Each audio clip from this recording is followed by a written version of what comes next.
ইডির তলবে হাজিরা দিলেন না আইপ্যাকের ডিরেক্টর ঋষিরাজ সিং। আজ দিল্লিতে ইডি সদর দফতরে তলব করা হয়েছিল তাকে। ইডি দফতরে হাজিরা না দেওয়ায় তাকে ফের সমন পাঠাতে পারে এনফোর্সমেন্ট ডিরেক্টরেট।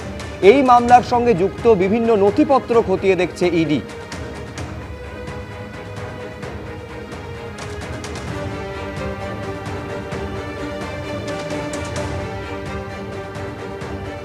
পশ্চিমবঙ্গ জয়ের ব্যাপারে নিজেকে আত্মবিশ্বাসী বলছেন অমিত শাহ, অথচ তার আচরণ হতাশাগ্রস্তের মতো।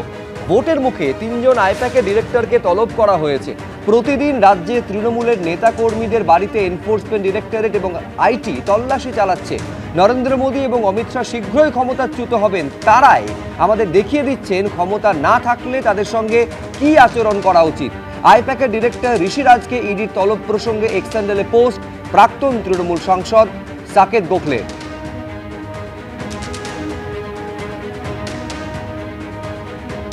আইপ্যাকের নাম জড়িয়ে গেছে হচ্ছে মানি লন্ডারিং এ, অর্থাৎ কয়লা পাচারের টাকা আইপ্যাকের মাধ্যমে সেটাকে চ্যানেলাইজড করা হয়েছে অন্য জায়গায়।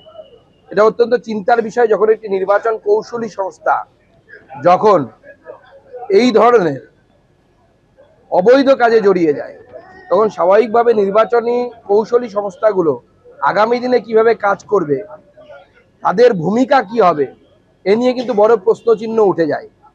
তৃণমূল কংগ্রেস এবং আইপ্যাক সমার্থক হয়ে গেছে, যেখানে নির্বাচনী কৌশলী সংস্থা সমস্ত রাজনৈতিক দলই আজকালকার দিনে ব্যবহার করে, এতে অসুবিধার কিছু নেই, কিন্তু সেটা পার্টির অংশ হতে পারে না। কারণ একই কোম্পানি পরস্পর বিরোধী রাজনৈতিক দলকে সাহায্য করে ভিন্ন ভিন্ন রাজ্যে। স্বাভাবিকভাবে আইপ্যাক যখন এবং তৃণমূল এক হয়ে যাচ্ছে, সমার্থক হয়ে যাচ্ছে, তখন এই ধরনের সমস্যা হচ্ছে। ভোটের সময় গন্ডগোল পাকাতে পারে বলে ৮০০ জন তৃণমূল নেতাকর্মীকে চিহ্নিত করেছে জাতীয় নির্বাচন কমিশন। এই অভিযোগ তুলে হাইকোর্টে মামলা দায়ের। পুলিশের মাধ্যমে তৃণমূলের এই ৮০০ জন নেতাকর্মীকে চিহ্নিত করা হয়েছে বলে মামলাকারীর দাবি। এই নেতাকর্মীদের গ্রেফতারির আশঙ্কায় হাইকোর্টে মামলা।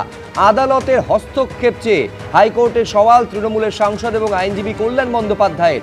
এই নেতাদের তালিকায় রয়েছেন তৃণমূলের সাংসদ, বিধায়ক, কাউন্সিলররা। এমনকি তালিকায় জেলা পরিষদ ও পঞ্চায়েত সমিতির সদস্য সহ বিভিন্ন তৃণমূলের নেতা রয়েছেন বলে মামলাকারীর দাবি।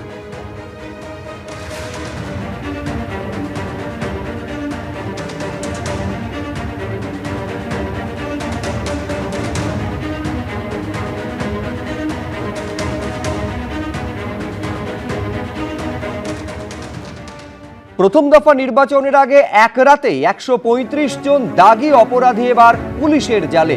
প্রথম দফা ভোটের আগে ৪টি জেলা থেকে ১৩৫ জনকে গ্রেফতার করা হয়েছে বলে খবর কমিশন সূত্রে। এই ৪টি জেলা হলো কোচবিহার, মালদা, মুর্শিদাবাদ এবং দক্ষিণ ২৪ পরগনা। এই ৪ জেলা থেকে নজিরবিহীনভাবে এক রাতেই শতাধিক গ্রেফতারি। কোন কোন থানায় কারা দাগি, খোঁজ নিয়ে গ্রেফতার করার নির্দেশ দেওয়া হয় বলে খবর কমিশন সূত্রে। ভোটের আগে দাগি অপরাধীদের বিরুদ্ধে এর আগে কড়া পদক্ষেপ নেওয়ার নির্দেশ দিয়েছিল নির্বাচন কমিশন। বেলডাঙ্গা মামলা এবার কলকাতা হাইকোর্টের ডিভিশন বেঞ্চে এনআইএ। বিশেষ আদালতের নির্দেশকে চ্যালেঞ্জ করে বিচারপতি অরিজিৎ বন্দ্যোপাধ্যায় ডিভিশন বেঞ্চে এনআইএ। ১৫ জন অভিযুক্তের জামিনের সিদ্ধান্তকে চ্যালেঞ্জ করে হাইকোর্টে এনআইএ। মামলার শুনানি আগামীকাল।